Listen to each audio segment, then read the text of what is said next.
You're listening to MRP, the Metal Robot Podcast, the podcast about all things metal and everything in between. A production of themetalrobot.com, created and hosted by Tom McKay. On this episode of MRP, we sit down with Shawn Sexton of the Reverend Radio Show to talk about Ticketmaster and what they're doing at the current moment. Then we talk about online music critics and fair use and whether or not my channel's actually following it. And then we ask the question, if rock's not on top, does that apply to metal? Let's not waste much more time. Let's get straight into it. You're listening to MRP, the Metal Robot Podcast. Fuck Ticketmaster. I'm here with Shawn Sexton of the Reverend Radio Show to dunk on Ticketmaster. Shawn, how are you doing? Not bad. How about you, man? Not bad. I had I could have sworn I had a longer monologue plan, but nah, just fuck Ticketmaster. So what more do you need to say? Exactly, yes. So, as you probably know, Shawn, Ticketmaster was in the news recently for a bunch of different reasons. And not only are you a radio host, but you've also hosted some events yourself. Like, you've hosted actual events, like concerts and stuff like that. Concerts, yeah. Yeah, so what's your take on what's been going on with Ticketmaster? It's nothing new, really. Was it like the late 90s? I think Pearl Jam was the first band to really point out how kind of fucky they are. Yeah. And the first guys probably to even try to stand up to them. At least big guys. There's no doubt about it that they've done stuff like this before. I think the biggest concern that a lot of people are having now is that, we already know that Ticketmaster is doing stuff like this. That's nothing new to us. Ticketmaster and greed go together like peanut butter and jelly. Nothing new there.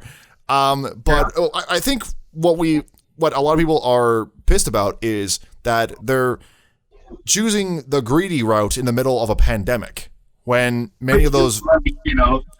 Think, what was your first concert? The first concert I went to? Or the first concert I paid for? That you had to buy tickets through Ticketmaster.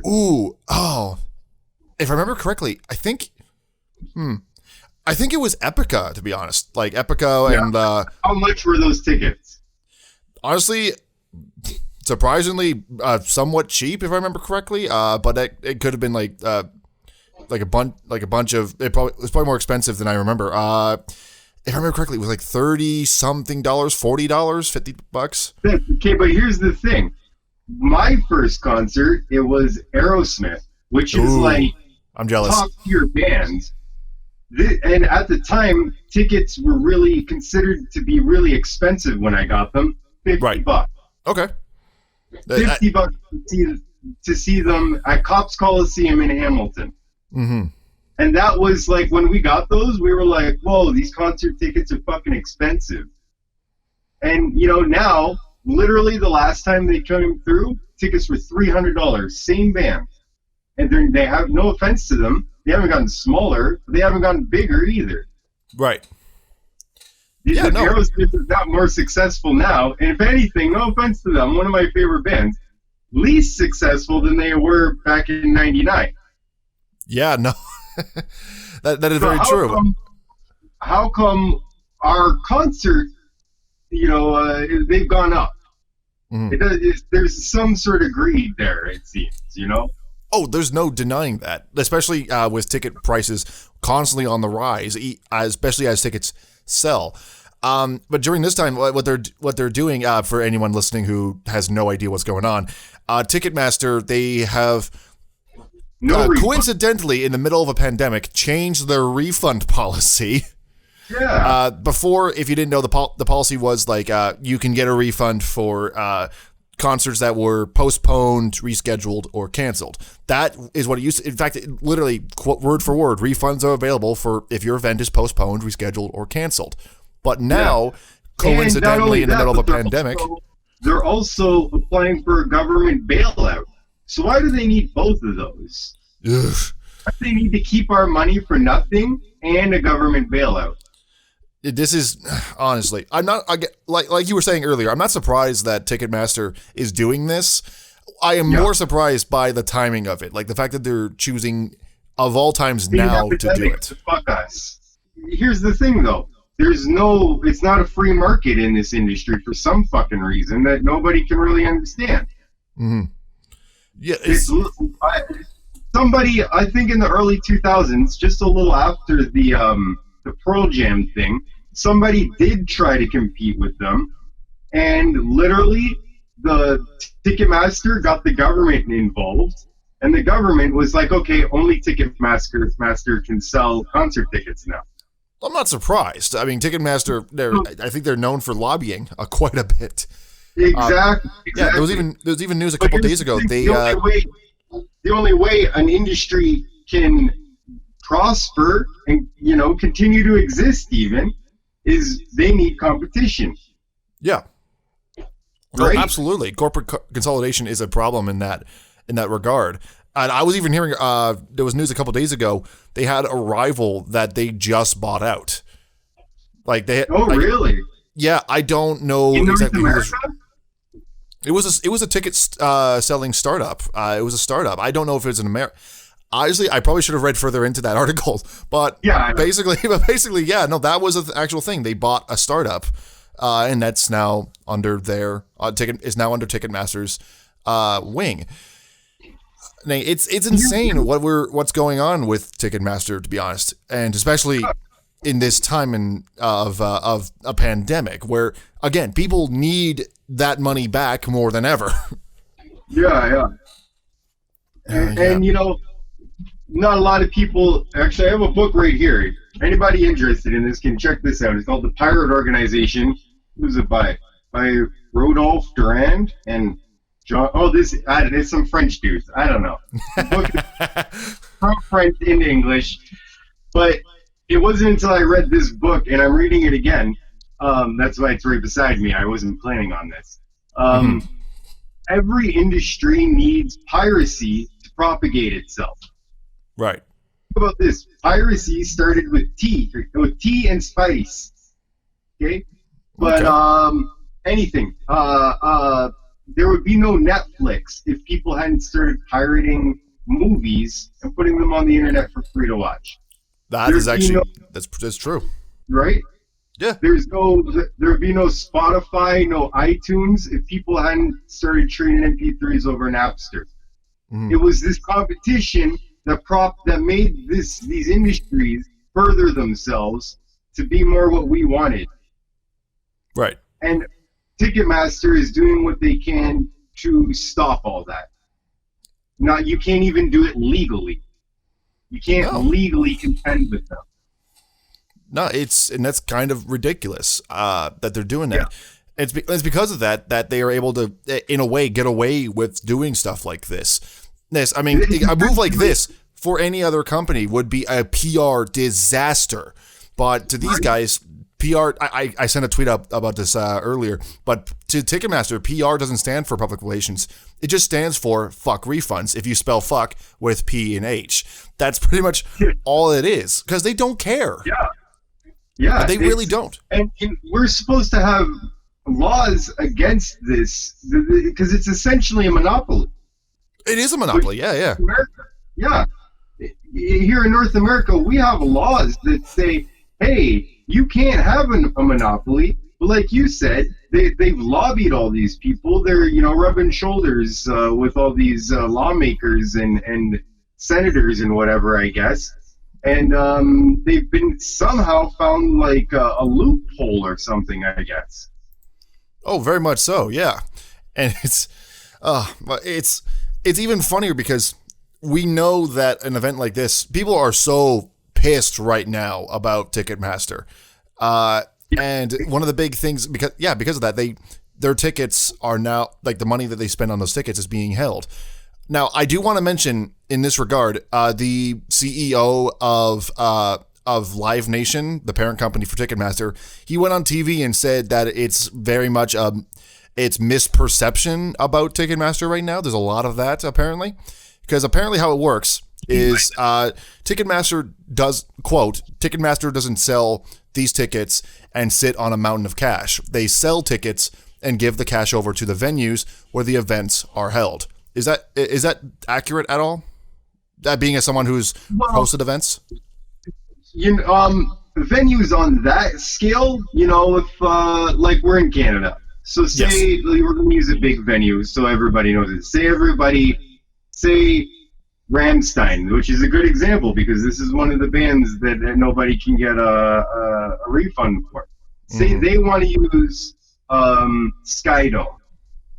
Okay, they have to pay Skydome X amount of thousands of dollars and to essentially a booking fee to use their venue. Right. And on top, so he is right. Some of this, there are a lot of concert expenses, especially for a band like Rammstein. But I'd like to see where he gave that announcement from, because I have a feeling it's a much nicer house than mine. Mm-hmm. So yeah, for him to, he's acting like he's not making any money, when the reality is he's literally making thousands, if not millions of dollars. Oh, big time. That's the same thing with all the big CEOs are making a lot of money. Amazon CEO, Microsoft is still making a lot of money, which there was a lot of fun about that. I don't want to get into what OANN was cooking up because that's not really related to metal or this podcast. But I don't know. I thought it was funny. If you get a chance, look it up. It's hilarious. Yeah, I don't know about that. I'll have to check it out. Yeah. But anyways, so the guy went to go on saying, quote, before Ticketmaster can issue a refund on a rescheduled event, it has to go to the venue, get that money, and a lot of those venues are closed because of what's going on right now. And that is more or less a roadblock. There's obviously a lot more that he was talking about. That's the gist of what he was saying. Does he know how the internet works? He doesn't actually have I don't think he does. I don't think he does at all. And even then, if that's the case for reschedule, I'm not hanging out with you right now. We're dealing, we're doing. Yeah, we're recording this podcast. Yeah, over the internet. It's not it's not something that we have to do in person. Bro. Yeah. Well, on top of that, if we really want to take him for his word here, someone has to be in the venue to send the money back for rescheduled. Well, how exactly are you able to get a refund for the canceled ones then? Who is in the venue for that? I don't think venues have specific people for specific situations. Canceled? Okay, let's call Timmy. Rescheduled? Okay, let's call John. Yeah, no, we don't have. That's not how it works, I don't think. How many concerts have you been to that have been canceled? It happens where you've easily been able to get a refund. Right. We know that they can do it. It's been done before. There's nothing. It's not something that is a big deal. If you want to assume Ticketmaster isn't sitting on a pile of cash, well, the money is somewhere. It doesn't just disappear. It doesn't evaporate into thin air. So Ticketmaster is saying that the venues that they deal with are sitting on a pile of cash. That's more or less what he's saying, yeah. No, there's a fucking pile of cash that somebody's sitting on, and it's not me, it's not you, it's not anybody watching this. It's definitely not me. If that was the case, I would be living like a king in quarantine, man. I'm pretty sure you would be too. That's a lot of money. But somebody's sitting on a pile of cash for nothing being done. Exactly, yes. It's ridiculous that this is a thing. And what the sad part about all this is that Ticketmaster, this isn't the first time they've been in hot water for something involving people's tickets and their money. The sad part about all of that. I don't know if you noticed, so the guys who own Ticketmaster shadily own StubHub as well, right? Yeah, I heard about that. Yeah, StubHub has their own. Both those companies filed for bailouts separately. Mm-hmm. So, again, there's just shadiness going on there. It's a lot of shadiness. The sad part is, though, now knowing humans, we're all going to still end up, most of us are still going to end up using Ticketmaster, even the ones who are saying that they don't want to use Ticketmaster anymore. Yeah, there's no, if I want to go see Rammstein or Aerosmith again, where am I going to buy those tickets? They haven't allowed any competition in their industry, so I have to go through them. Yeah, well, on top of that, they also know, because in a way, convenience is what their entire process has been built upon. You can't, it's not, okay, if for certain venues and certain concerts, you can buy the tickets at the venue. At right? the door, yeah. At the door. The problem is that is going to require you to actually leave your house and drive there. People are willing to do that. I'm willing to do that. But much like you and I, we live in like the southern part of the GTA area, like Hamilton, Burlington, Oakville. The biggest city close to us is Toronto. That's where most of the concerts go.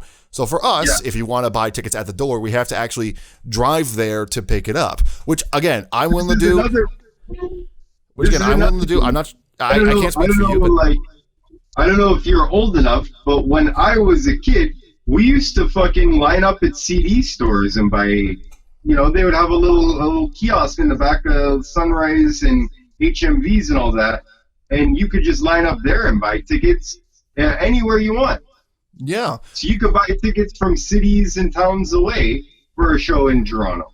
Oh, absolutely. But even then, it's still faster to do it online, which is why Ticketmaster can basically do this shit and get away with it. On top of that, like we were just talking about, they're the only ones in the market. It's really hard to get around that. And they've put so much money and effort into making sure that they're the only ones. Exactly. It's hard to go anywhere else aside from these guys. Like I was saying, without competition, I don't even mean pirating. Legal competition, let's go for it. Sure. What comes up has to come down. It's just a matter of time till everyone's like, you know what? I can't pay $500 to go see Aerosmith now. I have fucking bills to pay, car payments, all that shit. So live music suffers now. Oh, big time. The sad part is though, it's because we as humans, we prefer convenience over the more logical alternative. Because really think about it. Yeah. That if you had the choice between going to a place like physically, it takes a few minutes to get there, and buying concert tickets in person, or if you had the option of buying it in your home online, but the price may or may not be more expensive. It's not a close case. Most people will go for the easier option. That's because convenience has been battered into us for years. Especially my generation. My generation, we're built on the idea of everything has to be fed to us, more or less. Right in your fingertips. Exactly. And that's kind of what... Music, you don't have to, like I was saying, concert tickets and stuff, CDs even, I couldn't get music unless I went to a CD store. Right. Now I can go on Spotify or YouTube and exactly. Yes, nowadays everything is so much more convenient for people. And hey, me personally, I don't know, I'm old school for my age, which is weird to say, but I would prefer going out in person. I would prefer buying the CDs at a record store. Me too. I love especially music. Like, how many times have you lost a hard drive? Yeah, exactly. I might lose one CD and $20 gone. That sucks, but I'll go pick it up again. Yeah. Whereas with the what they call the a la carte method, if you lose that hard drive, you're done. Everything's gone. Well, I mean, in fairness to companies like Apple, most of it's in the cloud. But if for whatever reason that ends up getting erased, that is, you can't, because paper or plastic or CD cannot be as corrupted as digital files. Yeah. You can't corrupt an actual physical CD. You can scratch it, but you can't corrupt it. Yeah. And that even then, if like I was saying, so in the 80s, cassettes weren't properly supporting the music industry because they were expensive to make. They were easy to fuck up, easy to get lost, all that stuff. So people weren't buying them like they were. So it was, people started making mixtapes. You lost your Metallica Ride the Lightning. I'll make you a copy here. You don't have to buy another one. And the music industry blamed that on why they were tanking. And then they created the CD in the late 80s. I forget the guy's name, but he created the CD and figured out how to use it for music. And that's what, again, kind of some people didn't want to buy or make CDs. They fell behind, but this was kind of propagated change, and again, that kind of competition made the music industry prosper again. Record labels in the 90s were making a lot of money because of CDs. They only cost 25 cents to mass produce. The music itself could cost thousands of dollars to produce and mix and whatever, but per copy, it's only 25 cents to press it and get it out there. Now, and then that resulted in piracy, because it was now in a digital format that people could put on their computer and trade it. And that made the music industry say, oh, we got to change again to digital. And that's what created things like Spotify and iTunes and countless other platforms. So that kind of competition is, whether it's hurt or not, it's kept the industry alive. Absolutely, yes. Yeah, everything needs to have competition. Otherwise, it's not gonna flourish. Because of the younger generation, like you were saying, it's everything's so a la carte. Exactly. Yeah. That is kind of hurted at the same time. Well, that in congruation with the high ticket prices. My cousin doesn't give a fuck about Aerosmith because people my age and older are like, fuck your music, it's garbage, listen to some real music, shit like that. Yeah. And then, so whether they like it or not, either way, they can't afford I was 12, 13 when I saw Aerosmith. A 12, 13-year-old can't afford a $300 to $500 ticket to go see them now. So now their album sales are less because it's just not, they're not geared towards the new audience. And that's what you always have to be changing for the new audience. Yeah. Well, evolution, especially of not just competition, but also music, that's a different topic altogether. But with all this going on, do you think Ticketmaster will still come back from this? Do you think they'll keep doing what they're doing? Or do you think this is possibly the end for Ticketmaster? I would like it to be the end. Yeah. I think everyone's in your camp on that one. Yeah.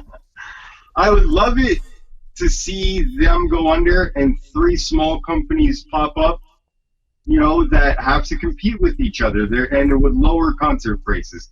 Because I'd love to see Aerosmith again, and that's basically my sole reason.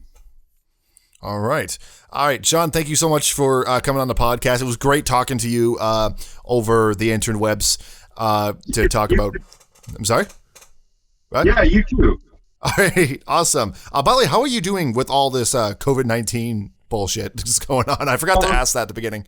I'm getting by. It's I'm an essential worker on 3 fronts. Oh. So I'm actually in Stutland. Everywhere is trying to get me to work overtime and stuff. So I'm in high demand. But just sitting at home, I'm kind of going, like, when I'm not working, it's like I'm sitting here and doing nothing, or I'm busting my ass at work. So there's no in between social time where I can hang out and stuff. So financially, I'm doing great, but I guess it's starting to wear on me mentally. You know what I mean? Yeah. Just sitting at nothing to do. I watch Tiger King twice. There you go. That's the best thing to do with your spare time. All right, Nate. So, Shawn, thank you so much for coming in. Shawn Sexton of the Reverend Radio Show. When everything goes back to normal, make sure to check out his show Saturdays 6 to 9 p.m. on 101.5 The Hawk. Shawn, again, thank you so much for coming on. Thank you. You're listening to MRP, the Metal Robot Podcast. I can name off the top of my head quite a few people who have been screwed by YouTube's broken copyright system. Off the top of my head, Luke Spencer of Rocked, Crash Thompson when he was still the rock critic, Nostalgia Critic, who is obviously a big name in this debate given the fact that he started the Where's the Fair Use movement, H3H3, and so many others that I can't even name right now because there's just so many of them that have been screwed by Content ID. YouTube's Content ID has become a scourge upon the platform. YouTube hasn't really done anything to solve it either. They've applied patches every once in a while, but there's so much that needs to be done because Content ID is not perfect. It's not. It is entitled for abuse. It's a platform and a tool for abuse by bigger name companies and music labels that want to stifle creativity and have no idea what fair use really is. The YouTubers I've mentioned claim that they shouldn't be targeted by Content ID because their videos do fall under fair use, specifically the review portion of fair use. H3H3 is a bit different. They argue that it's more transformative, their content, for the stuff that they talk about, the stuff that they react to. So all in all, those content creators, they fall under fair use. Do they? I don't know personally. The borders for fair use have been so fuzzy. Like, they are so fuzzy that it's hard to tell really who is in the right and who's in the wrong here. Are the big music labels abusing their power with the money that they have, or are the YouTube creators kids who have no idea what they're talking about? I don't know. I really don't know. I am not a lawyer. I should probably say that right out of the gate because this segment is going to be dedicated to taking a look at the channels that I talked about, the channels I mentioned, and looking at whether or not they do fall under fair use, or fair dealing as it's known here in Canada, but also in the UK. And I have to say this right out of the gate, I am not a lawyer. I do not know much or anything really about copyright law or anything in particular. And this segment is not going to be giving out any legal advice whatsoever, as if I was to give out legal advice, I would possibly be held responsible to take your case if you were to follow any advice that I give. Look, the too long didn't read version of that is that your case would burn fast if I was forced to be your lawyer. So I'm not taking any risks here, okay? I do not trust myself as a lawyer, and frankly, you shouldn't trust me as a lawyer either. The context that I'll be using for this segment is actually two things. One, a recent video from YouTuber Tom Scott, who recently put out a video called YouTube's Copyright System Isn't Broken, The World's Is, where he breaks down the problems with the copyright system of the world and of separate nations and how it's not entirely YouTube's fault. It's a great video and I highly recommend you check it out. I will link the video in the show notes, but it's something that is worth taking a look at. It gave me a new perspective on whether or not my content falls under fair use and whether or not my favorite channels fall under fair use. On top of that, the other thing I'll be referencing is not necessarily a YouTube video, but it's a book called Canadian Copyright Assistance Guide. It's the textbook that I got from college when I was doing radio broadcasting, and I really should be picking it up a bit more. I've been using it as a stand to put my lighting fixture on top of for my videos. I feel like with a title of Canadian copyright, it's probably a bit more important than just being used as a lighting platform, but whatever. So I pulled it out for this segment, and I got to reading about fair dealing, and I also got to looking into fair use of the American brand. So first things first, let's look at one of the creators that I follow who has had arguably the most problems with this, Luke Spencer. He runs the YouTube channel Rocked, and he runs the website getrocked.net, and is known for doing interviews, deep dives, regretting the past, and of course, reviews.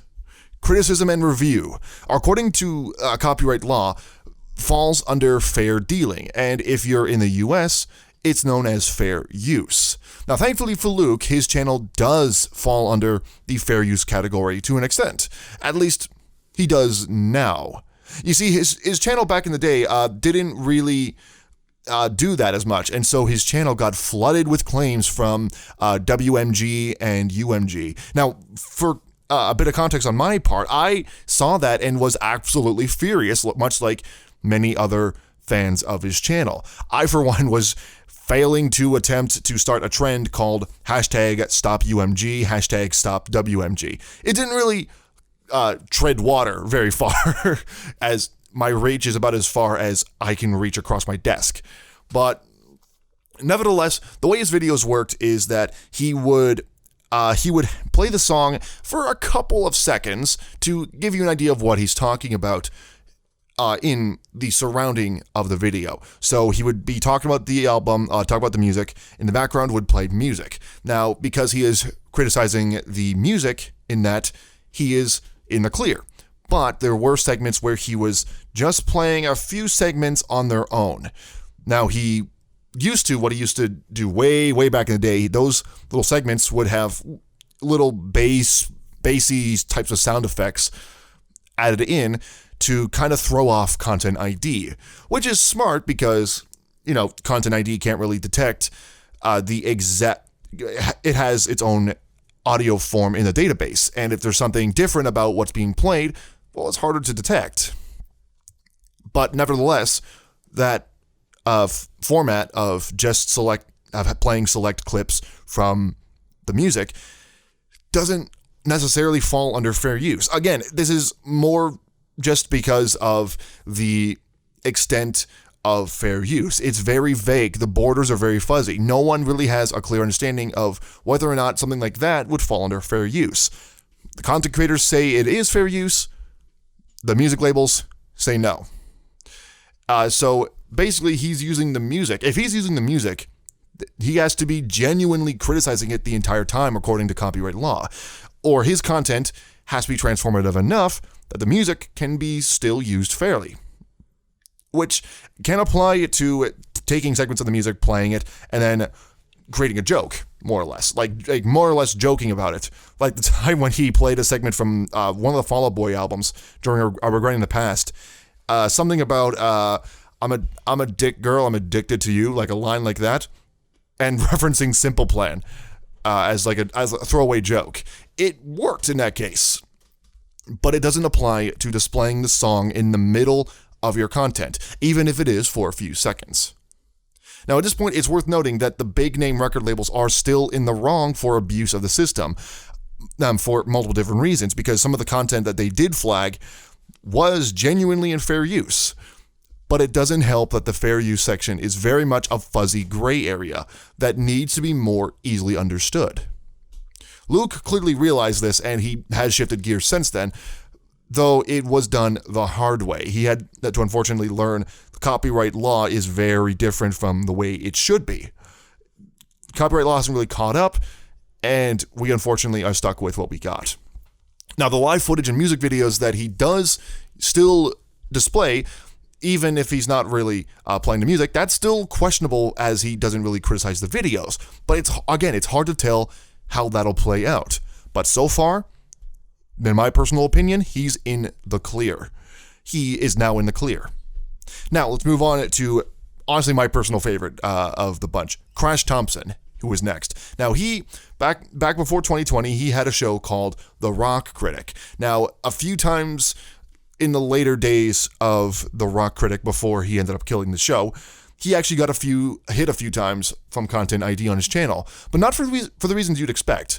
His reviews totally do fall under fair use. He's mostly making dick jokes, but he's not actually playing the music in full when he actually does. And the music that is playing in the background is live footage, but he is criticizing the music through and through. He's criticizing the entire album. So more or less, he does fall under fair use. So he is criticizing the music throughout his videos, and even when he's making jokes, it's still making critical points, or it's transforming the video enough that it becomes uniquely his own. His intro wasn't, though.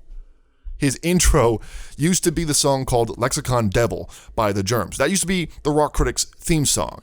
It's a good song, but too bad he was never criticizing it every time it appeared on his channel since 2012. Every single video. Every single one.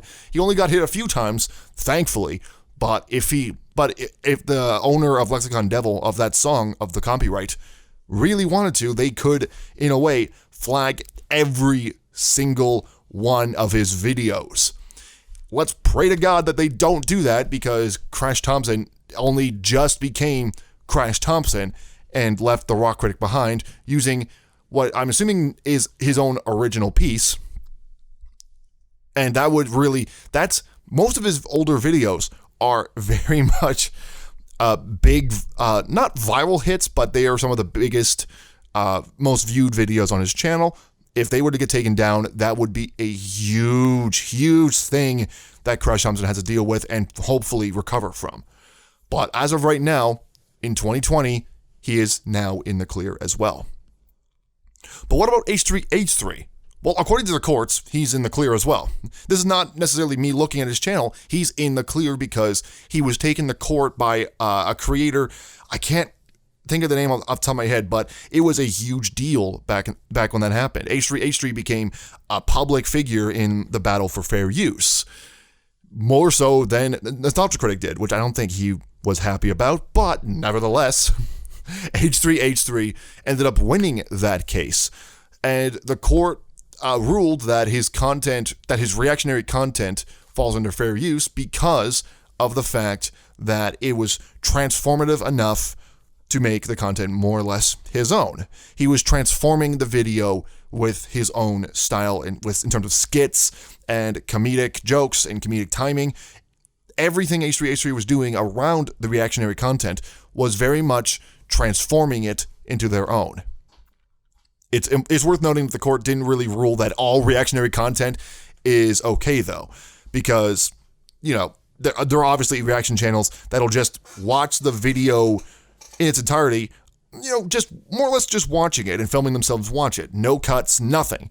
And they're just laughing, or they're singing along, or they're just, head bobbing to the music, or they're just laughing to the video. Not all reaction content is fair use.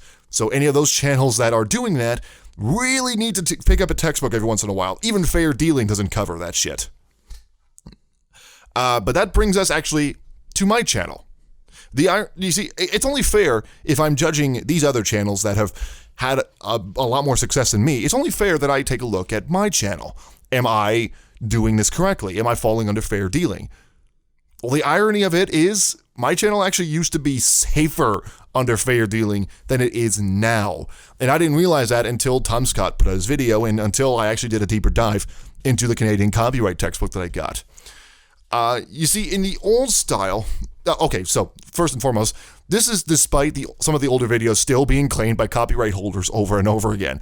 And I'm not saying like every single video is getting copyrighted. I mean, the same video is getting copyrighted over and over again. I keep getting emails. There's a copyright claim on this video. Wait, I got that same claim like 30 days ago. I think they're just renewing it personally, but at the same time, I'm just like, I already know about this. Why? What's the point?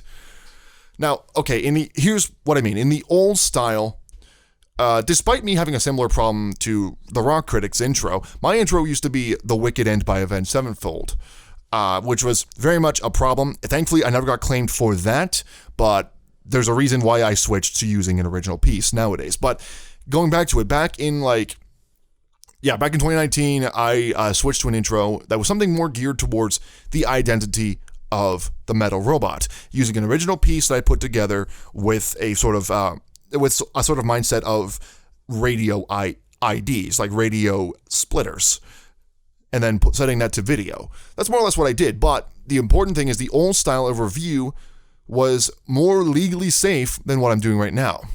You see, back then, what I used to do is I used to just put up a camera and sit in my chair, and I would talk about the album. That's what I used to do. It's more or less what you would expect from other review content on the platform. Just a person talking to their cameras, like in the vein of ARTV, the Crash Thompson, Rocked, like of that vein. That's what it used to be. And that is arguably more safe. Even though I am playing the music below what I'm talking about, I'm still reviewing the content. And if I step away from it, the music stops for obviously a joke, but it stops. And so I am legally safe in that style. But since then, I've actually switched to a reaction style video format where the music I'm reviewing plays for sections. And I just make jokes. But you are hearing the music play and I'm not talking over the music. Now that might not be as fair as it used to be, if I might add. Excuse me. Wow. But going back into it after that whole thing that I'm not going to cut out, it also might still be under fair use. Again, it's so vague, it's hard to tell. In a way, it can be argued that my, quote, reactionary format is similar to H3H3's. Now, I'm not saying I'm as good as him, that's a different topic altogether. But in a way, I don't play the whole album. I don't play the whole thing out in its entirety. If I did, the videos would be a lot longer. I'm mostly just playing small snippets, and the content surrounding the copyrighted material is more, it's not hugely transformative, but it's transformative enough that it becomes a different thing. I'll give you an example. The video I did for my review of Isle of the Crosses Excelsis. I use this one as a good example of what I strive to be able to do, but especially, given the fact that we're all stuck inside, it's harder to do now. Now, in that, the content is not necessarily the music that I'm playing, it's the music that I'm reviewing, it's the content surrounding it. So in that video, I am driving a car and making jokes. It's more or less focused on me just, everyday life, just listening to the music. What it does do next is it actually cuts out to me getting into a, quote, car accident, the car exploding behind me as I'm walking away, and the video continues me walking down a bike path. But the video more or less is just me making jokes. It's a skit of me doing everyday things. Same thing goes for back in 2018, I reviewed Cobra and the Lotuses Prevail 2. Now, that video is set to me making food. It going horribly wrong, the kitchen setting on fire, and me just ordering pizza. That's more or less what I'm doing there. It's whether or not that's actually transformative fully is a different question, but I feel like it's transformative enough, it becomes a different thing. Again, it's in the gray area of fair dealing and fair use. Now, I still try to be careful. The music I use when I'm not talking about the album is original or royalty-free. It's mostly just original. And I'm slowly limiting myself to the amount of unlicensed photos I use, because that's a different can of worms that I don't want to get caught up in, because that is not something that I can really get into, because again, putting up pictures is similar thing. You can't put it up without criticizing it. Otherwise, it's not fair use. Now, I do want to hit on a final note that Tom Scott hit on pretty early on in his video, and he continued on to hit on this topic throughout the video. Quote, "I'm not saying it's right. I'm saying that's just how it is. The law isn't caught up, but it really should be."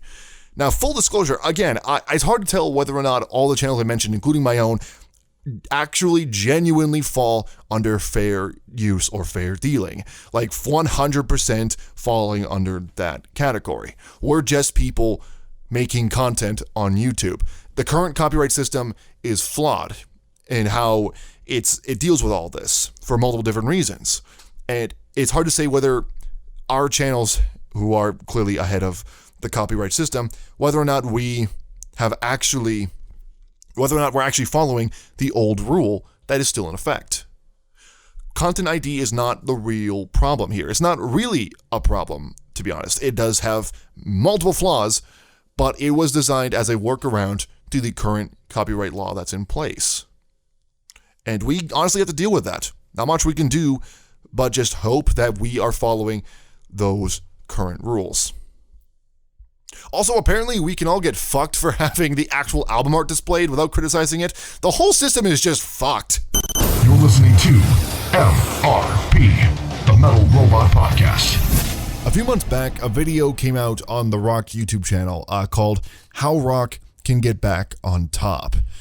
Now, if you haven't seen the video, I highly recommend checking out. I will link the video in the show notes for this podcast, or you can even just search up Rocked on YouTube, and while you're doing that, subscribe to him. And while you're also doing that on YouTube, subscribe to my channel too, if you haven't done so already. Shameless plug, but we're going to get back into it. So, getting into the video itself, basically, the video is centered around rock being in the doldrums over the past decade, while pop, rap, and country have reigned supreme. Like I said, it's a good video. It's well thought out, and it does paint a bleak picture of where rock is right now. A very very blunt, bleak picture of where rock is right now, and has a lot of good points that it hit on. Now, full disclosure, because even though I am a fan of rock, I do have to say the video is not perfect. The video is not perfect. I personally feel like Luke injected a bit more bias than I feel like he was intending, and it shined way too clear in the video, especially when he was talking about the safe bands or, not letting go of the past. That was very much a bit of an issue, but it's also including getting somewhat of a grasp on why FM radio has been a problem, but still not mentioning that audience does play a part in that. Not a big part, but it does exist. But the minor gripes that I have do not outweigh the major key talking points. And that is that rock is in the doldrums. There is a lot of problems there, and we need to address it. And especially seeing as whatever problems rock has inevitably make its way to metal. That is a huge thing.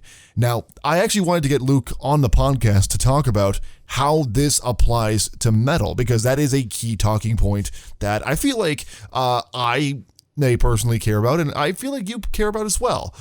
But, he hasn't really gotten back to me yet. I sent the email. He hasn't really seen it or responded. And nothing from him. Senpai, why do you don't notice me? Okay, so, wow, that was... Before I soil myself, I should probably get back on topic. So, instead of just waiting on Luke to reply back, I figured I would just start the conversation on this end, because this is an important issue to address. The issues of rock, for the most part, they usually tend to cascade over to the metal scene like dominoes, which does make a lot of sense. Metal basically is, at its core, an extreme version of rock. There is a lot of argument to support that. And sure enough, this has begun to see some precedent. Many of the critics in the rock and metal sphere, Crash Thompson, Rocked, like Luke from Rocked, Spectrum Pulse, ARTV, many of these critics have pointed out the year of the beep boop, which was a huge problem back in 2018. Bands like The Amity Affliction, Bullet for My Valentine, in metal specifically, have had that problem where they're over-relying on the trends of pop and the mainstream. So clearly there is something worth paying attention to with this video, as metal bands and keep doing this, and as plenty of metalheads keep following suit. The key thing that Luke went into for his video, there were plenty of points, but the main ones that I want to focus on here was how rock is presented, or how metal is presented, illegal downloading, the quality of music, and not letting go of the past. There's plenty to be said about all of those. But okay, first of all, illegal downloading is a huge problem. Everybody knows that. I'm not going to spend too much time on this one. Seriously, I have friends who rip songs from YouTube, and it pisses me off. My best friend does this, and it floors me. I don't get it. I mean, granted, the artists that he listens to and rips, they could probably survive without the extra few bucks, but still, come on, buy your music. Buy music, maggots. Okay, so that's out of the way. Let's talk about how metal is presented in the music world, how metal is presented in the mainstream. Rock has a bit of a different problem from metal in that regard. For one thing, rock, their charts are very much, according to Billboard, dominated by Imagine Dragons. Most rock fans would disagree with that, but thankfully that's not really clear with metal. There's no doubt in anyone's mind, metal is not Imagine Dragons. We are far away from that. Thank God. But I feel like going into a further point, Luke actually has a point that most of the bands do not have the same charisma as the older bands. He talks about the bands that were on TRL, MTV back in the day, and they got featured alongside a band like NSYNC or Backstreet Boys, Rage Against the Machine, Puddle of Mudd, Avenged Sevenfold, stuff like that was featured prominently on TV back in the day. Because those bands had great personalities, they had great charisma, they had mega star power. But there's something that I felt was a bit more not the case, or it could be described as misleading. The quote that the line that he said, quote, more often than not, it's a bunch of hipsters or all black wearing wannabe tough guys trying to survive on the road. Now, I take a bit of issue with that line. While it is true there are plenty of hipsters and all black wearing wannabe tough guys in the metal scene, and even rock, but with metal, adding in the more often than not is very misleading, especially when we're looking at metal. Now, I can tell you right now from the music that I have personally heard and the music that I have reviewed, that is not always the case. In metal, there are plenty of the newer bands who do have that kind of mega star power that Luke was referring to, and that kind of charisma. I can't personally speak for rock because that's not my field of expertise, but metal has charisma in spades. A few examples that I can name off the top of my head from the people that I've talked to on the channel. Cam Bird, who is a musician from Australia, I talked with him for an interview. He's got the kind of charisma that can be matched with James Hetfield or even Corey Taylor. Okay, maybe not that last one, but James Hetfield most definitely. The guy has major charisma. Lindsay Schoolcraft, it's hard to say if the charisma is in her field, but she's got that mega star power that can go alongside bands like Evanescence or Nightwish. It's exemplified back when she was a part of Cradle of Filth, and it's even further pushed now as a solo artist. And of course, Pterodactyl Problems. Holy shit, Pterodactyl Problems. Those guys have more personality and charisma than most of the newer bands that got big fast. Seriously, it's worth considering that. Not only have I talked to them, but I've also, for an interview, but I've also interacted with them outside of that, and they are more or less the same guys you see in the interviews. These guys are exemplary of that charisma that Luke was talking about. So why aren't these guys, the people I mentioned, why aren't they getting as much attention as, say, Bad Wolves, Nothing More, or Bring Me the Horizon? Well, it's hard to tell why more people aren't talking about these guys. It really is. There's no real clear definition or clear reason for that. But what I can say at the very least is that it's not because of a shortage or like a shortage of people with charisma. I don't know what it is, though. It's hard to tell, and I frankly don't think even Luke knows the right answer to that question. But going into the other points, we've got quality of music. Now, I really need to be careful with this one because even Luke didn't really go too far into this one. That was more a talking point from some of the other people he brought on. But quality of music, that's a very subjective point to make. You could argue that it's because many bands are going for the radio-friendly route and not trying too much, but really that's a very subjective point because, like I mentioned earlier, when it comes to the problem with FM radio, audience is also part of the problem. Many of them do like the radio-friendly format, so it's really hard to get a grasp of that one. Now, we've already got the bias of the video in this category, so why not keep it going for the podcast? So, but okay, when I personally think of the quality of music, when it comes to metal at least, the first thing that comes to my mind is the newer bands retreading old ground. That's usually what I refer to. And I've said this before and I'll say it again. Bands need to stop doing that. I'm sure many listeners and critics have had this problem before. I've lost count of how many of the thrash metal albums, death metal albums, deathcore albums, metalcore albums, and so on and so forth. Even some like the folk metal albums or symphonic metal albums where they've come across my desk and I'm thinking, I've heard this shit before, done by other people, arguably better then than it is now. You see, here's the thing. Going back to what I was talking about earlier, the problem with metal isn't necessarily the lack of charisma. It's the lack of creativity. There are so many copycats in both rock and metal. Metal has that problem in spades, though. There are many of the subgenres of metal cannot stop copying each other. Thrash metal is a big example. Death metal, deathcore, metalcore especially. And it's a huge problem. Now, there are examples I must be fair, there are plenty of examples of creativity flourishing. Bands like Dialith giving a great example of what symphonic metal could be when it funneled through aggression and prowess.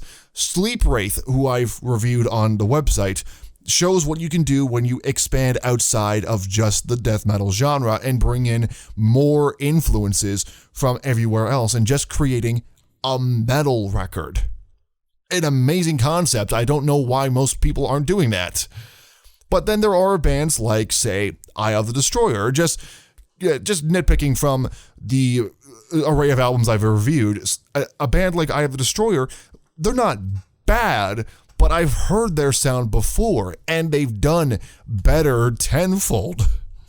And the same problem even goes for some of the bands that have been around for a while. Suicide Silence, they've released an album this year, and while it's infinitely better than their self-titled, it's very much just a standard cookie-cutter deathcore album that could easily be mixed up with plenty of others. There's no originality there. It's good. It's a good album, but they could do so much better. Now, when we get into the big one here, because the whole quality of music thing, the thing I was talking about of retreading old ground, that is actually a good segue into the big point that Luke hit on. We have to let go of the past. I talked about something similar to this on the podcast in regards to the evolution of music a couple episodes ago. And this one is actually something that me and Luke can agree on in a way, because we are all so focused on the past, it's hard to really give credit to the present and possibly even the future. And what do I mean by this? Well, that I love bands like Metallica. I love bands like Slayer, Iron Maiden, Cannibal Corpse, so many others that have laid the foundation for what metal can be and what it is today. They are worth loving and worth remembering. But there are plenty of people who will use them as a bar to surpass, which is very much a problem for newer bands who are coming up, and they don't really surpass that bar, because that's a high bar to pass. And even when newer bands do that, well, we're going to keep comparing them to the older bands. It's ridiculous. It makes sense why we do that, because familiar is way more appealing to us as humans than it's like the devil we know is more appealing to us than the unknown. I mentioned this in the podcast before when we're talking about evolution, but this is very much applies here. Now look, at the end of the day, I may have a few disagreements with Luke's video, but first of all, again, it's a great video, but also Luke is right overall. Luke is correct. There's a lot of points that the video hit on, not only when Luke was talking, but also when he brought on some other people, that rock is very much in the doldrums, and metal is, while it's hard to say if we're following suit, we very much aren't really evolving as much as we really should. We really do have to let go of the past. We really do have to check ourselves and check our creativity. And we really have to understand that we can be presented in so many better ways than just being hipsters or all black wearing wannabe tough guys. Again, I have to reiterate, that's not most of the people in metal, but they do exist, and that's not really helping anything. We have to understand that this is something that we have to work on. And as a community, as metalheads, we really need to talk about how we can achieve this. The conversation was started with Luke in regards to rock. I'm continuing the conversation in regards to metal, but I open the discussion up to everybody in the rock and metal scene.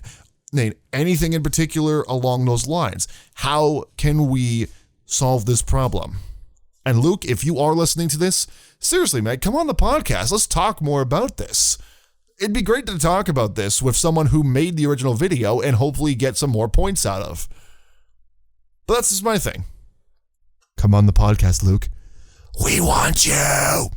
You just listened to MRP, the Metal Robot Podcast. Thank you so much for listening to MRP. You can check out everything that we do on the internet, YouTube, Metal Robot Reviews, Facebook and Twitter at The Metal Robot, and Instagram at The.MetalRobot. You can also check out everything we do on one place, themetalrobot.com, for videos, reviews, press, and so much more. I'm Tom McKay. Thanks for listening. Click subscribe if you haven't already. I'll see you in the mosh pit next time. Have a good night.